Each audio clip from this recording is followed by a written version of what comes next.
There is no future without a past. These wise words by Simon Wiesenthal succinctly point out the importance that the past has for the rest of our lives. After a certain age, everyone carries around quite a bit of emotional baggage.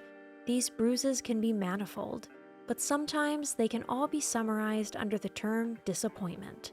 Some people find it easier than others to put negative experiences behind them and start over again and again. In fact, the point of life can be seen as how to overcome bad occurrences. But what are some ways to deal with painful feelings and bad memories? In today's video, we'll show you 7 strategies that might help you do just that. If you like our videos, feel free to support us with a thumbs up, subscribe to Psychology in Mind, activate the little bell, and stay tuned for the videos we upload for you every day.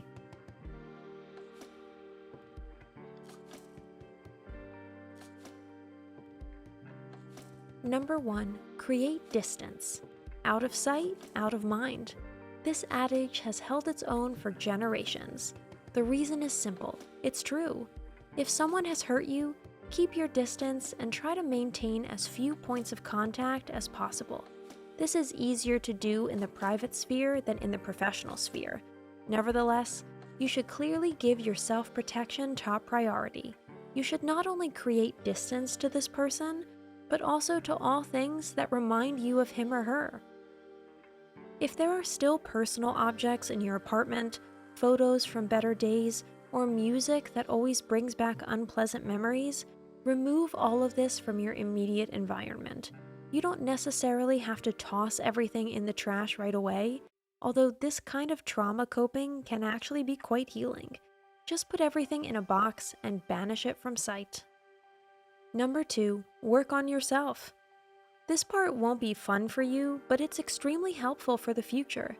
There are a lot of things you can do outside of professional therapy to get clear about some things in your life.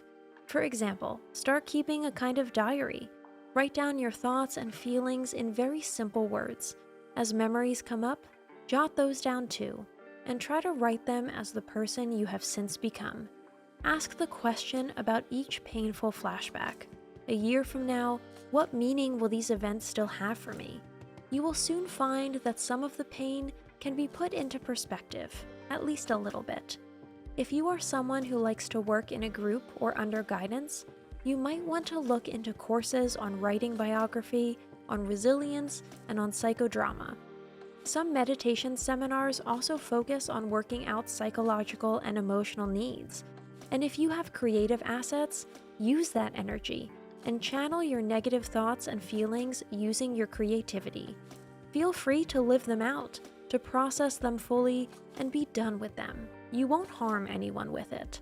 However, the benefits to you will be enormous. Number 3, practice mindfulness. Don't let the dark clouds of your past prevent you from missing the beauty of the present. There are always bright spots. The better you learn to recognize and appreciate them in your everyday life, the easier it will be to replace the negative with the positive over time. At least try to savor a joyful moment now and then, and enjoy it without restraint. Every time you succeed in doing this, you will be a step closer to peace of mind. Number 4, face the pain and your responsibility. Pain is always a symptom that desperately needs to be heard. Your heart and soul can also cause you real physical pain and even make you seriously ill in the long run if you don't allow this suffering space. Even if it is not at all compatible with our striving for perfection and the unconditional avoidance of weaknesses, it's okay to cry and suffer without restraint whenever you can. It is perfectly fine to temporarily give in to grief and anger over injuries inflicted. The more intensely and honestly you allow this to happen, the sooner the pain will pass, even though some experiences may make you feel as if everything else is pointless from then on. You carry the responsibility, and you are the one to face it. Just because your life seems to be over for you from a moment of disappointment or loss, there are certainly people around you who continue to count on you or perhaps even depend on you. Giving up, unfortunately, is not an option. Number 5, decide to let go. The most powerful weapon we have in fighting emotional and mental wounds is our willpower. Anyone who has ever studied the survival stories of prisoners of war will recognize the power and superhuman strength that sheer willpower can bestow, even under the most adverse circumstances. It is 100% up to us whether we want to allow wounds from the past to spoil our present and perhaps even our future.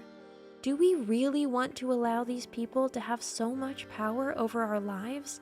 Should their evil deeds really ruin any prospect of happiness for us in the present and future? The choice is yours. Number 6, acceptance. This point is easier said than done. Some things occur simply for the one reason that they teach us a lesson. Some people enter our lives only to leave destruction and despair in their wake.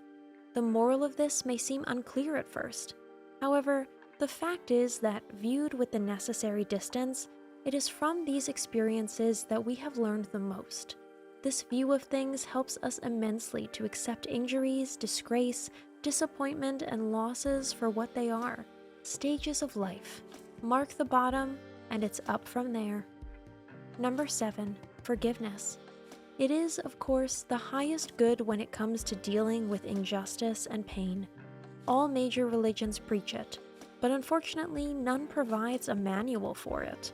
However, those who gave it to us as a commandment for our coexistence were, strictly speaking, not exactly ordinary people, and definitely worth listening to. For us simple-minded citizens of the earth, forgiveness is usually simply an impossibility, and that is perfectly okay. But it is never too late for forgiveness. If it cannot succeed at the moment, then perhaps sometime in the future. Today's conclusion. The past may cast many shadows.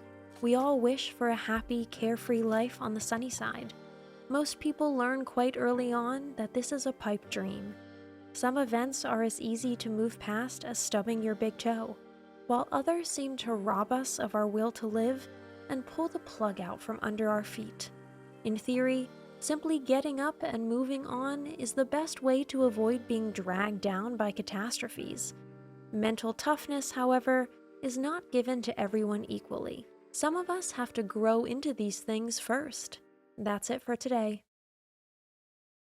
Thanks for watching. Did you find this information helpful? Do you have experience with it? We would love to hear from you. Leave a comment below and let us know your thoughts. For more resources about mental health, self-improvement, and psychology, visit our website. You'll find the link in the video description where you can also connect with us on social media and sign up for our email list. Take care of yourself and have a beautiful day.